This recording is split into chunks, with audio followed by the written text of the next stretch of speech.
Les vacances sont finies pour les élèves tant du primaire que du secondaire. Ce lundi 1er octobre, c'est la rentrée officielle des classes sur toute l'étendue du territoire national pour le compte de l'année scolaire 2012-2013. Cette année, près de 500 000 élèves sont attendus pour la classe de CP1, premier niveau de l'enseignement au Burkina. Le Salon international du tourisme et de l'hôtellerie, lui aussi, à l'instar des vacances, a refermé ses portes ce week-end à Ouagadougou. Si les acteurs en tirent satisfaction, les participants, eux, ont été satisfaits des récompenses reçues pour leur savoir-faire dans divers domaines. Retour dans cette édition sur une cérémonie de clôture digne des grands événements. Mesdames, Messieurs, merci de suivre le 13h15 de la télévision du Burkina. Bonjour et bienvenue à tous. Et nous ouvrons cette édition avec le voyage du président du Faso à Milan en Italie. Blaise Compaoré va prendre part au forum de haut niveau sur la coopération internationale. C'est un séjour chargé d'enjeux que le président entame en Italie, avec lequel le Burkina entend renforcer sa coopération. Le nombre important de Burkinabés vivant en Italie a eu raison de l'accueil réservé au président du Faso à son arrivée à Milan. Le point de cette arrivée donc avec nos envoyés spéciaux Urbain Benito Somé et Adjima David Chomiano. Milan abrite ce lundi 1er octobre un forum de haut niveau sur la coopération internationale. La rencontre va réunir des experts et des politiques, parmi lesquels un invité spécial, le président Blaise Compaoré, qui est arrivé dans la deuxième ville d'Italie à bord du pic du Naouri aux environs de 16 h ce dimanche. À travers ce forum, l'Italie s'interroge sur le rôle qu'elle doit jouer sur la scène internationale en matière de coopération dans le contexte d'un monde en crise. Blaise Compaoré est invité à partager son expérience en matière de politique de coopération internationale et en matière de médiation. Le voyage présidentiel en Italie est un signe fort du réchauffement de l'axe Ouagadougou-Rome qui intervient après la signature le 17 septembre 2012 d'un accord cadre de coopération. Entre 2006 et 2010, la coopération gouvernementale avec l'Italie a mobilisé 4 milliards 500 millions de francs CFA pour le Burkina, tandis que la contribution des ONG italiennes se chiffrait à 2 milliards 200 millions de francs CFA entre 2000 et 2012. Avec la réouverture annoncée du bureau de la coopération italienne à Ouagadougou, de nouvelles perspectives s'ouvrent avec ce pays qui accueille plus de 40 000 ressortissants burkinabés. Aujourd'hui, 1er octobre, donc, jour de rentrée scolaire sur toute l'étendue du territoire national. La rentrée, elle, est effective dans les établissements, mais certains élèves n'ont toujours pas trouvé place dans les classes. Un véritable couac pour les parents d'élèves, mais aussi pour les responsables d'établissements. Alors, à qui la faute? Réponse dans ce reportage signé Frédéric Etienne Bassenga. C'est parti pour la rentrée scolaire 2012-2013 au Burkina Faso. Ici au lycée Philippe Zenda Kaboré, tout semble bien se passer. Si pour certains élèves ce sont les retrouvailles, d'autres par contre découvrent un environnement différent de l'année dernière auquel ils semblent tout de même s'adapter. C'est mon premier jour d'être là. Ça nous plaît de voir nos camarades aussi comme nous, de fréquenter ici. Je suis très contente parce que j'ai retrouvé tous mes amis. On est ensemble, encore seulement. Je me suis bien préparée. Je pense bien que cette année, ça serait bien. La rentrée scolaire, c'est aussi un casse-tête pour les parents dont les enfants n'ont pas eu l'entrée en 6e ou l'entrée en seconde. Il faut faire la queue, parfois se bousculer, le tout avec de longues heures d'attente pour espérer avoir une place. Il a eu le CV, il n'a pas eu l'entrée en 6e, donc je suis venu négocier la place pour lui. Mon enfant là, que je veux qu'il gagne la place ici, mais c'est un peu difficile parce qu'il n'a pas eu sa rentrée. Donc je vais venir pour négocier avec les proviseurs là pour qu'ils n'ont qu'à m'aider. La pression est très forte sur moi actuellement. Il y a beaucoup qui sont admis au CP et au BPC, mais beaucoup n'ont pas pu avoir donc les entrées en 6e et l'entrée en seconde. Et donc nous avons essayé pendant au moins 3 jours de recevoir et prendre ce qu'on peut. Aujourd'hui, j'ai dit il faut que comme c'est le jour de l'entrée, donc à temporiser, on va faire le contrôle. S'il y a des disponibilités, on va les prendre, mais ils n'entendent pas ça comme ça. Sinon, globalement, ça va. Nous sommes ici dans une classe de 6e. Il n'y a pas de temps à perdre pour Mme Koulibaly, enseignante de français. Elle déroule déjà le programme de l'année scolaire. Officiellement, la rentrée scolaire, c'est le 1er octobre et je suis là pour la rentrée. Je leur donne l'emploi du temps, la liste des fournitures et aussi les cahiers, les livres. Ça a donc bel et bien démarré. Espérons que cette année scolaire se passe dans de bonnes conditions au bonheur de tous les acteurs intervenant dans le domaine de l'éducation. Et même ambiance en ce jour de rentrée dans la ville de Sia. Déjà, les établissements s'activent donc pour commencer les cours au plus tôt. Le premier responsable des enseignements secondaires et supérieurs de la région des Hauts-Bassins lance d'ailleurs un appel pour une année scolaire apaisée. Sanouan Christine Koulibaly nous fait le constat. Ce premier jour de la rentrée des classes est appréhendé différemment aussi bien par les enseignants que par les élèves. Si pour certains élèves, il constitue un cadre de retrouvailles, pour d'autres, cette journée est plutôt redoutable, notamment pour les nouveaux. On nous envoie les enfants sans les accompagner. Et là, vraiment, ça nous fait des problèmes. Souvent, il y a certains enfants qui ignorent leur propre nom, leur vrai nom. Alors, ils ont un autre nom à la maison et les papiers sont un autre nom. Donc ça fait que souvent on appelle certains enfants qui sont là, mais qui ne savent pas que c'est leur nom. Nous étions là depuis le 15 septembre, on a tout préparé et en tout cas nous avons décidé de commencer effectivement les cours demain. Parce qu'avec l'appel et puis les différents mouvements que vous constatez, on ne peut pas travailler aujourd'hui. Sinon nous sommes prêts en tout cas pour commencer le travail. Au niveau de l'enseignement secondaire, si l'heure est aux inscriptions dans certains établissements, d'autres ont déjà commencé les cours. Dieu merci, tout se passe bien. Comme vous-même vous voyez, il n'y a pas de perturbation, il n'y a rien. On a fait les appels, on a donné l'emploi du temps et puis ceux qui avaient cours ont commencé. On veut finir justement les programmes à temps. Peut-être qu'on aura le temps de réviser avant les examens. On pourra faire des travaux dirigés avant les examens. Et pour que ces efforts ne soient pas vains, une année scolaire apaisée s'avère nécessaire. C'est du moins le vœu du premier responsable des enseignements secondaires et supérieurs des Hauts-Bassins. J'aimerais profiter de cette occasion pour demander à ce que les parents là nous aident à sensibiliser leurs enfants. Vous savez que l'incivisme a pris du terrain. Depuis ces problèmes de 2011-là, nous traversons une crise. Chaque année, on craint effectivement un développement de ces crises-là. Ce que nous voulons également demander aux parents d'élèves, s'ils envoient leurs élèves dans un établissement, s'ils inscrivent les élèves, il ne faut pas qu'ils les abandonnent. Il faut qu'ils poursuivent, qu'ils aillent dans les établissements pour voir comment effectivement évoluent ces élèves-là. C'est donc dans l'espoir que cet appel sera entendu par l'ensemble des acteurs que la rentrée scolaire s'est effectuée ce matin dans la ville de Sia.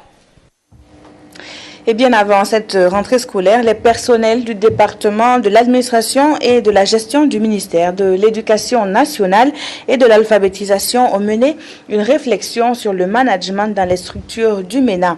Difficultés, perspectives et pistes de solutions ont été dégagées pendant les 4 jours qu'a duré la rencontre à l'École nationale des enseignants du primaire de Fadan Gourma. Nicolas Zigani. La 9e conférence annuelle des personnels d'administration et de gestion vise le renforcement des capacités des agents du système éducatif de base en matière de management. Outre le thème central, des communicateurs chevronnés ont tenu les participants en haleine sur divers sous-thèmes d'ordre managérial vécus dans les structures du ministère de l'Éducation nationale et de l'alphabétisation. L'élaboration d'outils de planification et d'évaluation, surtout les défis à relever pour atteindre les objectifs du plan de développement stratégique de l'éducation de base. Nous savons qu'aujourd'hui, dans le management moderne, il est question de faire en sorte que vos collaborateurs puissent donner le meilleur d'eux-mêmes, puissent libérer leur potentiel. Et aujourd'hui, il était important de venir et de rassurer les uns et les autres, leur dire que nous avons besoin d'eux, que nous voulons prendre appui sur eux pour réussir la prochaine année scolaire qui s'ouvre dans quelques jours. Voilà ce que nous pouvons retenir de cette conférence. C'est un personnel engagé qui est prêt, qui a révisé ses fondamentaux et que nous allons pouvoir retrouver sur le terrain afin de mener à bien la mission qui nous est confiée. Les participants repartent confiants et s'engagent avec abnégation à mieux faire dans leurs services à la recherche des vertus de l'excellence et de la productivité. Nous avons vu comment il faut motiver les agents, comment on peut faire en sorte que le fonctionnement, l'administration, la gestion de l'éducation puisse se faire dans un consensus, dans un processus participatif. Et ça, c'est une très bonne chose. Bon, on allait solliciter nos autorités de nous permettre d'avoir plus de formation et de spécialisation pour pouvoir promouvoir l'éducation. Cette conférence annuelle des personnels d'administration et de gestion du ministère de l'Éducation nationale et de l'alphabétisation s'est déroulée au même moment sur 3 sites différents, Bobo Dioulasso, Dori et Fadangourma. Les participants ont bénéficié des mêmes modules de formation. Restons dans ce même domaine de l'éducation avec la fin de 2 ans de formation des tout nouveaux techniciens supérieurs et ingénieurs en génie électrique. L'Institut supérieur de génie électrique du Burkina injecte ainsi sur le marché du travail une centaine de techniciens qui ont été formés à concevoir, réaliser et maintenir les équipements électriques, électroniques et informatiques. Retour sur la sortie de promotion avec Frédéric-Étienne Bassenga. Après 2 années de dur labeur, ils ont été jugés dignes d'être des techniciens supérieurs et ingénieurs de travaux de haut niveau dans le domaine du génie électrique. Désormais nantis de toutes ces connaissances reçues à l'Institut supérieur de génie électrique du Burkina Faso, ces 110 impétrants sont prêts à affronter le marché de l'emploi. La formation que nous avons eue à l'Institut supérieur du génie électrique du Burkina Faso est une formation de taille parce que avec les cours que nous avons reçus, nous avons vraiment pu avoir des qualifications lors de nos stages d'entreprise. Et donc, avec cette formation, nous sommes sûrs d'être vraiment opérationnels, d'apporter un plus au développement d'une société, à l'avancement de ce pays de Burkina Faso. Ça nous réjouit vraiment parce que ça couronne 2 années de dur labeur et nous sommes franchement heureux. Cette promotion qui a pris pour nom El Hadj Oumarou Kanazoué s'est distinguée de façon particulière à la satisfaction des autorités présentes à la cérémonie et du parrain qui n'a pas manqué de prodiguer des conseils à ses fioles. Chaque fois que l'initiative privée dans le sens de l'enseignement supérieur et en particulier de l'enseignement supérieur industriel célèbre l'excellence, c'est vraiment un grand plaisir pour moi d'être là. Le conseil que je donne aux filles, c'est d'être discipliné dans l'entreprise, d'être travailleur, compétent. C'est la compétence qui paye. Je disais tantôt, il faut aussi être modeste. Il faut profiter de la présence des aînés qu'ils vont trouver dans l'entreprise pour profiter de leur expérience. Et c'est dans la simplicité, la modestie qu'ils pourront véritablement profiter. L'Institut supérieur de génie électrique du Burkina Faso, qui s'est fixé pour objectif d'être un pôle d'excellence à vocation sous-régionale, est en train d'atteindre son but selon ses administrateurs. Pour cette année scolaire 2012-2013, il est attendu 400 étudiants, dont 25% sont d'origine étrangère. Si seulement je pouvais trouver. Et puis, il y a aussi eu cet événement majeur dans la capitale ce week-end, la clôture du Salon international du tourisme et de l'hôtellerie de Ouagadougou. Une dizaine de stands ainsi que des personnes physiques ont été distinguées pour leur participation remarquable à l'édition 2012 du CITO. Éléonore Yerbanga a choisi de nous faire voir les moments forts de la cérémonie de clôture du salon. La 9e édition du Salon international du tourisme et de l'hôtellerie de Ouagadougou aurait été la bonne pour l'hôtel Yibi. Un certificat de mérite, 2 trophées en or pour les prix du meilleur serveur et du meilleur stand professionnel. Nous avons tout juste travaillé. Nous avons écouté les besoins de nos clients et nous avons travaillé à essayer de mettre en place ce qu'on appelle le management de la qualité et travailler sur différents axes d'amélioration, surtout sur l'amélioration continue de nos prestations et la recherche de la qualité et en même temps que la mise en place des plans de formation en permanence. Le CITO 2012 a aussi récompensé les meilleures agences de voyage, les guides touristiques et les directions régionales présentes à cette édition. L'hôtel Splendide reçoit le prix spécial du ministère de l'Environnement et du Développement durable pour l'utilisation de panneaux solaires pour les chauffe-eau. L'Algérie, pays invité d'honneur, reçoit le premier prix du meilleur stand pays. Les frères Burkinabés nous ont appris pas mal de choses et on leur félicite pour ce salon. J'espère que l'année prochaine, la 10e édition, on sera présent avec encore une plus importante délégation afin de donner un plus pour les relations entre les 2 pays, afin de développer et de booster le secteur du tourisme africain. Pour le ministère de la Culture et du Tourisme, l'édition 2012 du CITO aura tenu toutes ses promesses en dégageant des pistes pour une meilleure desserte des régions du Burkina. Je peux dire que je suis satisfait de la tenue de cette édition du CITO, tant au point de vue de la participation des professionnels au volet exposition, qu'également au niveau donc, de la participation des professionnels au niveau des deux thèmes qui ont été soumis donc, à débat, à savoir donc, les énergies renouvelables et bien sûr le problème donc, du transport. Donc je peux dire que toutes les activités qui ont été inscrites au programme ont été réalisées et je pense aussi que le feedback que nous avons eu par-ci par-là nous conforte dans l'idée que ce 9e CITO a véritablement atteint ses objectifs. La cérémonie de clôture du CITO était riche en couleurs avec des prestations d'artistes et de troupes traditionnelles burkinabées et algériennes. Rendez-vous est pris en septembre 2013 pour la 10e édition.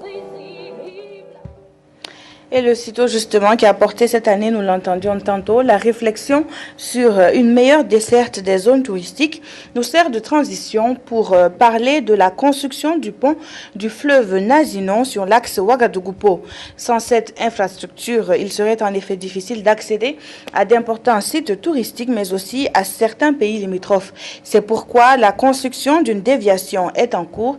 Il s'agit d'un pont métallique qui devrait aider à fluidifier le trafic de cet axe. Le constat de l'avancement des travaux avec Adama Koulibaly. En juin 2013, la traversée à hauteur du fleuve Nazinon sur l'axe Ouagapo, frontière du Ghana, devrait être plus aisée. Les travaux de construction d'un nouveau pont sont en cours sur cet axe qui connaît un trafic important. Ce pont métallique constitue la première étape du chantier. Pour démarrer un tel chantier, il faut des phases préparatoires. Vous savez que le tronçon Ouaga aux frontières du Ghana transite un gros trafic. Donc pour la reconstruction du pont, il faut faire en sorte que le trafic ne soit pas coupé lors de la construction. Alors voilà pourquoi nous avons, pour préparer le démarrage des travaux, nous avons essayé de faire ce qu'on appelle le montage d'un pont métallique de type Bélé. Nous avons un pont qui est monté pour prendre 80 tonnes maximum. Voilà, 80 tonnes. Il a une largeur roulable de 4,20 mètres. Voilà, et donc, comme vous l'avez vu, c'est un pont de 39 mètres. Donc, il va servir de déviation comme le DGOA l'a expliqué. Et donc, pour gérer le trafic, on aura à mettre des ralentisseurs à l'entrée et à la sortie. Avec des consignes, nous avons la gendarmerie qui est à côté, de sorte que nous n'ayons qu'un seul véhicule qui passe à la fois sur l'ouvrage. Selon le directeur de la GECAMO, l'entreprise en charge de la construction, Mahamoudou Ouedraogo, l'édifice sera prêt d'ici le 4 octobre. Il a un coût de plus de 100 millions de francs CFA. Quant au point définitif, il a un coût total de plus d'1,4 milliard pour un délai d'exécution de 8 mois. Et l'on s'en rappelle, il y a quelques semaines, une étude menée par des chercheurs français dénonçait les méfaits liés à l'utilisation des OGM, ces organismes génétiquement modifiés. Si les résultats sont à situer dans leur contexte, l'association Burkina Biotech veut apporter l'information juste aux acteurs burkinabés. C'est ainsi qu'une formation s'est ouverte à Fada à l'intention des producteurs de coton, des élus locaux et des leaders d'opinion sur cette biotechnologie. Jean-Emmanuel Ouedraogo pour le compte-rendu. C'est avec beaucoup d'intérêt que producteurs, élus locaux et leaders d'opinion de la région de l'Est ont suivi les différentes interventions au cours de cette rencontre d'information et de sensibilisation. Le Burkina est entré de plein pied dans la production de coton génétiquement modifié. On comprend alors l'importance pour les acteurs de maîtriser les questions liées à la biotechnologie. C'est tout l'enjeu de cette rencontre organisée par Burkina Biotech Association et soutenue par le réseau africain d'expertise en biosécurité et l'ambassade des États-Unis. Que de chemin parcouru depuis, puisque aujourd'hui, l'année qui se termine a vu la mise en culture de 300 000 hectares de coton OGM. En peu de temps, vous voyez les progrès réalisés. Aujourd'hui, le Burkina, qui s'était engagé dans ses essais avec ses chercheurs, arrive au 15e rang mondial parmi les gros producteurs de OGM en termes de superficie, c'est-à-dire 300 000 hectares. Les pays africains sont confrontés à des récoltes imprévisibles en raison des changements climatiques. Les cultures biotechnologies ont déjà démontré leur capacité à accroître de manière significative la productivité et donc de servir de moteur à la croissance économique rurale et contribuer à la réduction de la pauvreté pour les agriculteurs. Enjeu des organismes génétiquement modifiés, étape de l'introduction du coton bété au Burkina, ce sont les deux principaux thèmes développés par le professeur Séré et le docteur Roger Zangré. Deux communications suivies de longues séances d'échange sans tabou. L'origine, les avantages, les précautions, les risques liés aux organismes génétiquement modifiés, autant de questions soulevées. Les multiples avantages du coton bété en termes de gains en productivité, de diminution de la pénibilité du travail et d'économie en pesticides ont fini de convaincre la majorité des producteurs. Aujourd'hui, Burkina Biotech Association croit en la biotechnologie comme solution face aux défis de la sécurité alimentaire et des changements climatiques. Rendons-nous à présent à Cordier, dans le Sanguier, où les populations sont à l'école de la culture des valeurs comme la tolérance, la paix ou encore le respect des droits humains. Pendant une journée, elles ont mené des débats autour de ce thème, des débats qui devraient contribuer à inculquer davantage aux Burkinabés des comportements responsables et citoyens. Le reportage est signé Abdoul Rasmane Zongo. À Cordier, dans le Sanguier, l'actualité de ce week-end est en intime rapport avec la paix, qui n'est pas un mot, mais un comportement, pour paraphraser Houphouët-Boigny, père de l'indépendance de la Côte d'Ivoire. Comment inculquer des comportements du bon vivre ensemble, de tolérance et de paix, avec l'implication des sommités coutumières et religieuses? Comment promouvoir la culture des droits humains? Tentative de réponse avec les orateurs du jour qui sont face à un auditoire particulièrement nombreux. Nous souhaitons vraiment un changement de comportement au niveau de la population par rapport au respect dû à toutes les personnes à cause de leur dignité humaine, uniquement à cause de leur dignité humaine. Ça veut dire que lorsque on appréhende un délinquant, on doit conduire ce délinquant devant les autorités habilitées à procéder aux enquêtes. Nous ne souhaitons pas que ces personnes soient victimes d'actes de torture ou de violence, alors que leur culpabilité n'est même pas établie. Le message semble passer et doit être propagé. Si on attrape un voleur là, un malfrat, ce n'est pas la peine de le tuer, on n'a qu'à le conduire directement à la justice. Comme ça. Convoquer une assemblée générale des chefs traditionnels et puis maintenant faire passer le message qu'ils vont recevoir aujourd'hui. Pour qu'ensemble là, nous amenons les gens à vivre en paix sociale. Ensuite des communications, les participants ont bénéficié des manuels d'information et de sensibilisation portant sur la paix et le respect des droits humains. À cette édition de la mi-journée, merci pour votre fidélité. L'information continue sur la RTB, mais aussi sur www.rtb.bf. Bon après-midi à toutes et à tous.